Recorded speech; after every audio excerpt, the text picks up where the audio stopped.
Finally. I don't know how long this is going to be.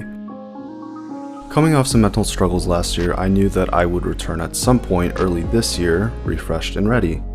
Little did I know though, this wishful thinking would only last until the end of January.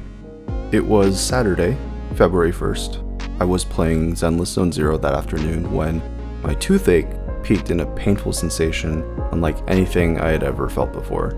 Half a second of touching it would return 3 minutes of intense, searing pain. So, I scheduled an emergency appointment. I was able to go within a few hours after calling, and they treated the pain with a new filling. Yeah, a new filling, meaning that the filling I had originally, which I got for a cavity from well over a decade ago, had eroded, and I was told that I would need a root canal, not that I really had a choice, which I ended up doing the following weekend. The root canal left me with a temporary filling that I would have to live with until I got my permanent crown at the end of the month. But that sounds way too simple, and it could never be that easy. A few days after the root canal, I felt the same familiar pain from my tooth, which actually got worse the day after. So I tried to tough it out a few nights, but it got too painful to endure. So I scheduled an emergency appointment. Again. If I had to describe it, it felt like my teeth were shifting over in real time, almost as if they were alive, kind of like how you'd feel from braces, only except this pain is abnormal and shouldn't exist, and something was obviously very wrong.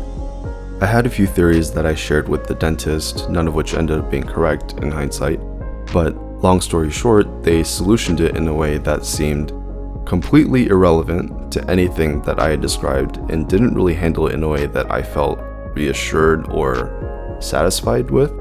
It should also be noted that they took this opportunity to give me my temporary crown early, and that's important because that same night, the pain got even worse, and because the temporary crown took up more space than my tooth normally did, my neighboring teeth kept bumping into it and triggered additional pain every time they made contact.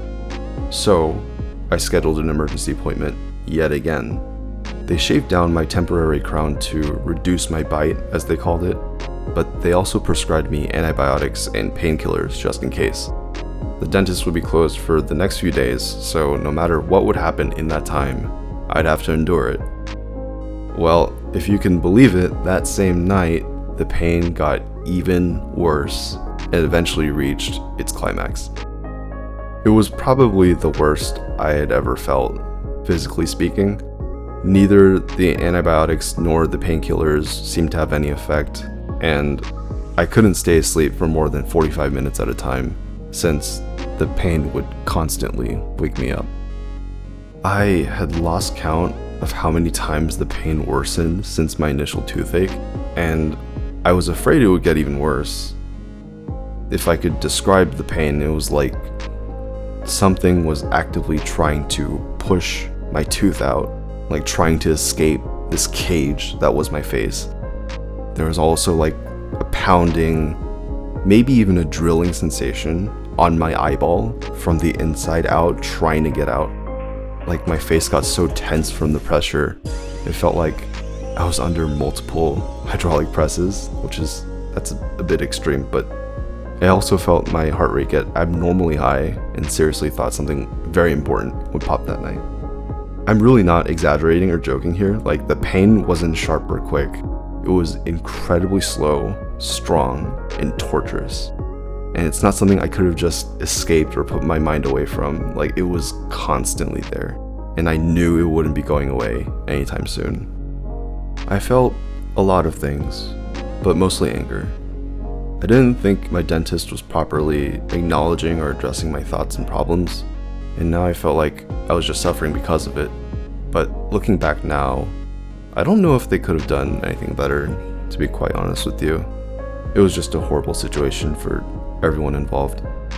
The subsequent days saw only slight improvements, but after that though I did get a little bit better by some miracle, and by miracle I mean with the help of some incredibly strong painkillers, the kind that you would be concerned about taking, fearing the risk of getting addicted to them, but thankfully I didn't. So I held on until my permanent crown was ready and finally received it around the end of February. Oh, you thought it was over? Yeah, so did I. But there was one thing that I left out. At some point during the 2 weeks leading up to my permanent crown and after dealing with all that pain, something happened. I was playing Yakuza one late night when I noticed that my house heater turned on. Right then, I smelled something really bad, so I left my room to see if the heater smell was affecting the rest of the house, and sure enough, it was. I was thinking about what I should do since it was, again, really late at night, but then I had a really deeply troubling hypothesis. My room had its own heater too, and for whatever reason, I wanted to test my theory. So I went to smell it. It had the same scent.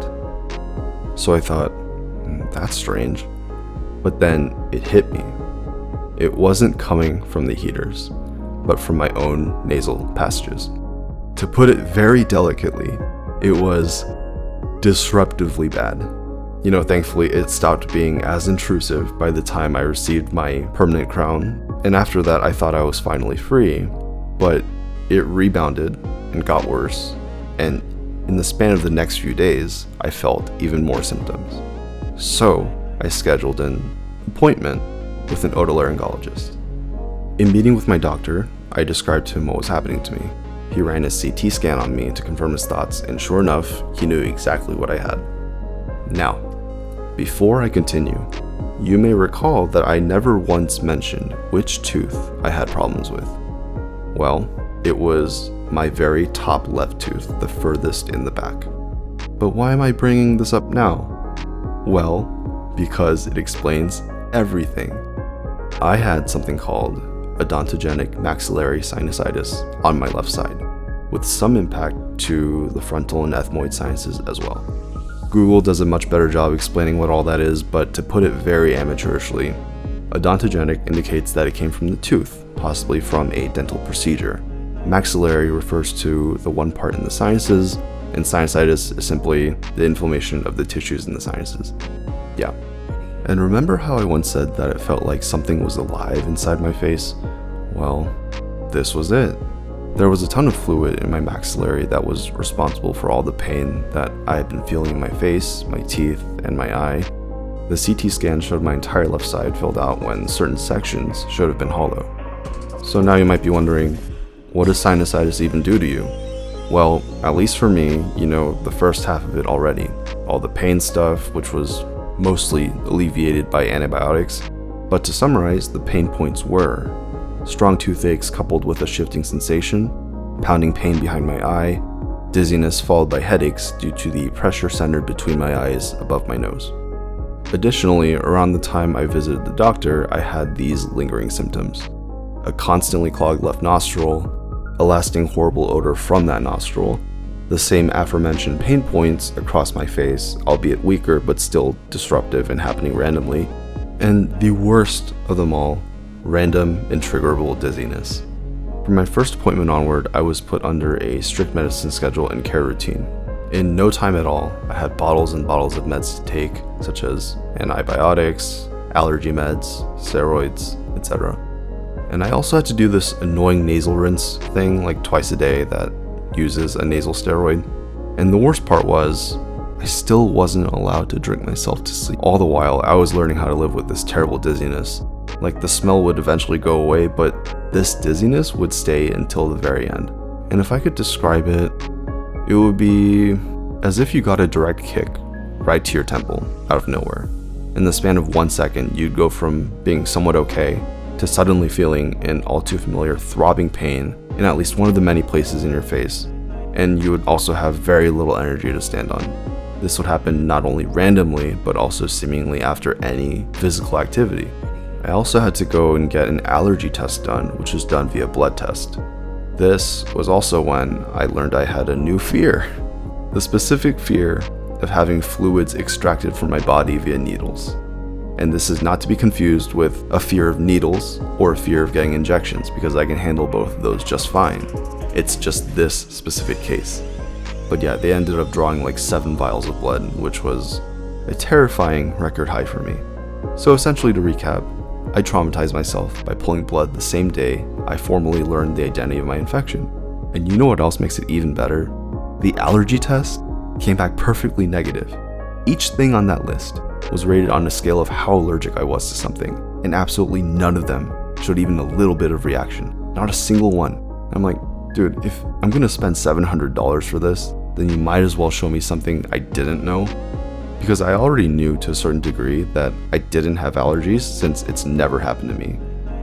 Thinking back to it all, we went from my tooth suddenly becoming a problem because my filling failed after over 10 years of being fine. The tooth just so happened to be positioned in the worst possible place that would prevent me from even holding my violin, because that's how anatomy works. It's also positioned in like the best spot for it to inject and spread bacteria or other bad stuff into my sinuses, most likely because of something that happened at some point in the dental process, probably. And then there's me getting tortured with insane levels of pain, me getting traumatized with a newly unlocked fear, and now this frequent dizziness that would always leave me winded, disoriented, and unable to do what I wanted. And believe me, I tried. Before, I couldn't hold my violin because of my toothache, and now I couldn't play because I'd lose focus and energy, and it would trigger what I'm going to call dizzy pain. I also couldn't drive for very long because apparently my center of gravity or stability will get warped because this thing like weighs my head down in a different way, I guess. And I realized mid-drive that I couldn't stay in a straight line for very long, all because of the same dizzy pain. I couldn't work out or concentrate since moving or focusing on anything seemed to guarantee dizzy pain. I couldn't even play rhythm games, let alone any game for very long for that matter. I simply had to accept that I couldn't do things how I used to anymore. But tangent aside, all of March was spent trying to tone down the symptoms and to get me more stable. I would have my second appointment at the end of the month to monitor my condition and also to decide how I wanted to proceed. I was presented with two treatment options: endoscopic sinus surgery or balloon sinuplasty. My doctor already cautioned me that he would have to be careful not to touch any place he shouldn't, i.e.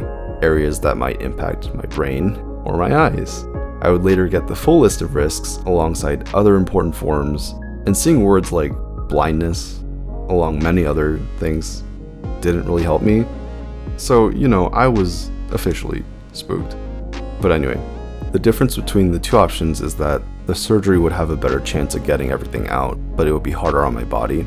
I would need about a week-ish to recover enough to resume working. On the flip side, the sinuplasty would be less intrusive and would only require maybe a day or two before I could go back to work. However, it would be less likely that they'd manage to drain everything, and therefore it would result in a higher probability that the infection could still persist.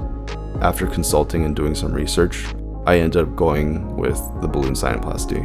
And while not technically a surgery by definition, the doctor also said he would additionally do some incisions for my specific case, making it technically correct for me to call it a surgery. So, the bad news though was that the soonest they could schedule me was a month out, which would be end of April, and not even that much later, they called me and told me they'd have to delay it for another 2 weeks due to scheduling conflicts. So now it would be early May, meaning I had to live with this for another 30 plus days. And because there was such a long time delay from when I took my meds to the operation date, I had to get prescribed another set of meds to keep myself in control yet again. And I definitely felt myself rebounding a little bit during the few days leading up to my second set of meds, which only fueled my concern that the infection might have spread to my right side. But fast forward, they operated on me, and fortunately, it went well. Their words, not mine. And I returned home in great pain. I was told to take it easy for the next 2 weeks and to monitor my nosebleeds. I had some scares, but they all ended up being false alarms. And as of me recording this, it has now officially been nearly 3 weeks since my surgery. Am I fully in the clear yet? No. But I feel much better. Almost back to normal. I just hope that it doesn't come back, which is a legitimate possibility. And that's the end of my story. For the record, I'm good with my dental hygiene. This was just a horrible sequence chain of events that only happened because of one little freak accident. Let this be valuable knowledge to whoever bothered to stay and listen, because this helps you now, not me. Moral of the story: take care of your teeth. Also, really quick, I wanted to throw in that I will still do my aqua song, but if it wasn't obvious already, I had many months taken away from me. Also, I am now giga rusty, and I literally only just got well enough to do stuff. So, the cover will come at a later date, after their final live. The other thing, which is kind of big news, I will be making shorts now, and not like the one-off things that I had been doing, but instead more focused as another avenue of putting certain kinds of content out. So keep an eye out for them. And yeah, that's it. Thanks for waiting for me for so long. To be fair, it's not every day that an unlikely toothache evolves into a torturous killer infection that endangers your mind and your vision. But you can cut me some slack though shortly. Take care of yourselves. I will see you in the next song.